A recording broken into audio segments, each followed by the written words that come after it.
A big budget, and some would even say, Francis, that this might have been Pravin Gordhan's most important.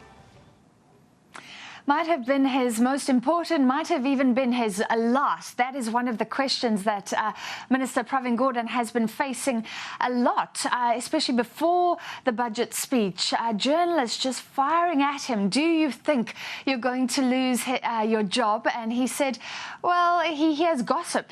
He serves at the pleasure of the president, so he really doesn't know. But in terms of bigness, yes, we say every year, Peter, that it's going to be a very difficult balancing act. It's going to be the tightest budget yet.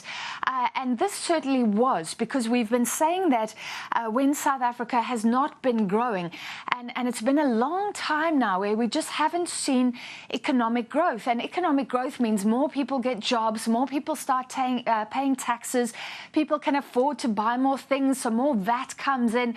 So it really makes the job of the finance minister so much easier. And he didn't have that luxury at all. So as expected, a lot of taxes went up. Not going to affect you and I, maybe, I don't know, unless you're earning much, much more than the average person. But it does seem like the rich, I'm afraid, are going to have to show up a little bit more. I think that could be the most significant piece of this budget, a new tax bracket. So if you're earning R1.5 million or more, you're now going to pay 45%.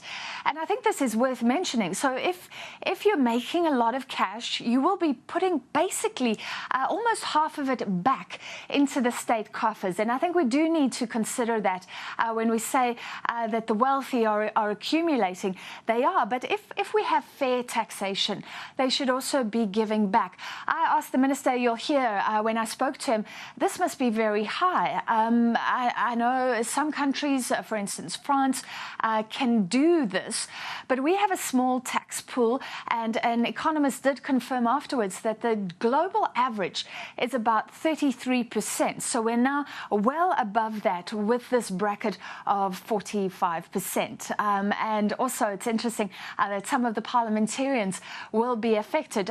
I think, Peter, that this was the most politically palatable tax right now. VAT was mooted. A lot of people say it would be a good one because it's such a big revenue hit. It cuts across all goods and services, but it is seen as prejudicial to the poor. So yes, he said he wasn't targeting, but certainly that top echelon affected. And when we do talk about income, there's still a concern about people who've amassed wealth historically. When we hear those incredible stats, what came out at Davos this year, that the top 1% owns equivalent to the 50%, the bottom 50% of the whole world. So that incredible inequality is actually about historical wealth. And it seems like they are heading towards a parity. So dividends tax, for instance, going up. Otherwise, you will just keep all your money in a company and then take the dividends rather than taking a salary. So it looks like he's trying to tax the wealthy in various ways and cut the loopholes as well. Talking about the revenue side mostly, but there is that big question of spending. And what did he say? He almost hinted that, you know, again, tighten our belts and we must behave like we expect public to behave. Yeah, I think what's been on his mind, and we have to think about this, is that many South Africans are becoming cynical about where their money is being spent. A lot of claims of corruption, and remember a few budgets ago the finance minister saying let's cut the credit cards, let's be careful how we spend as public servants, and I guess it creates an impression. So again, but these notes we've heard before, hitting those notes about spending, about everybody towing the line and using that idiom about teamwork as well. Together, lions can bring down a buffalo if they work together. And touching on that, there was a real show of unity, and I don't know if you noticed how many times he spoke about transformation, which was an echo from the State of the Nation address. So certainly in the words, the Finance Minister was making a show of the fact that he agrees with transformation and that imperative raised by the President earlier. It was a very difficult budget to create, particularly when you think, you know, we're a year and a bit away from elections. So a lot of what he does now is going to affect people pretty much close to those elections. But he managed to balance a lot of things because the reaction from most political parties seemed to be supporting him.